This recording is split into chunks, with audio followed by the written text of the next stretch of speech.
You already know what's going on. Strap on your seatbelt because we're talking about that movie with Elon Musk, a member of DedSec, and this asshole. Let's hit it. A thing that plagues a lot of radio silence movies is the lack of inspiration in the camera work department. Everything looks a little too clean and sterile. Better color grading, a different lens, or this being in black and white would greatly help the lame feeling of the cinematography. I adore the mansion that most of the entire movie takes place in. It gives off huge Resident Evil vibes. There's a lot of moving parts to the estate, and it could not be more like the mansion from the first game. Brian Tyler yet again makes so much of the music positively banging. Sammy, who is played by Catherine Newton, is kind of annoying after a certain amount of time before she explodes into a cloud of miscellaneous gore. Speaking of, the makeup and effects are top of the line. Well, they sorta had to have the best blood in LA because there is a shit ton of it everywhere. There be a whole lot of blood and guts in this here motion picture, you hear, matey? By the way, I can't tell if this is supposed to be a Dracula movie or not. It says on the Wikipedia page that it is an official Dracula movie and that this movie does have the official Dracula character attached to it and that it's a remake of Dracula's daughter.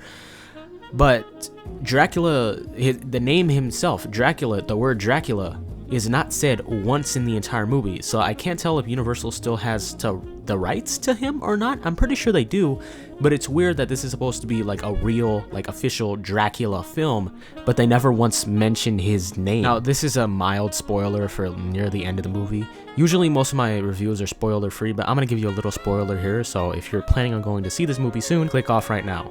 Who I assume is supposed to be Dracula shows up at the end of the movie and yells at his kid.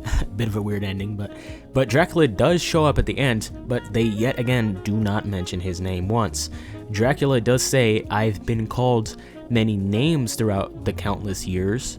So I guess maybe that's a reference to his different names like Alucard and Dracula and such, but I do not know if this is supposed to be the real Dracula or a ripoff. I have a feeling that the main writer, Guy Busick, got busy writing Scream 7 because there is a bunch of plot holes in this movie that give off the impression that this movie was shot on an early draft of the script that wasn't fully finished yet. Nonetheless, Abigail scratched my itch for a decent vampire movie while I wait for the Nosferatu remake at the end of this year. This is the perfect dumb little popcorn blockbuster horror movie that I love. It's something that you shouldn't think about too hard.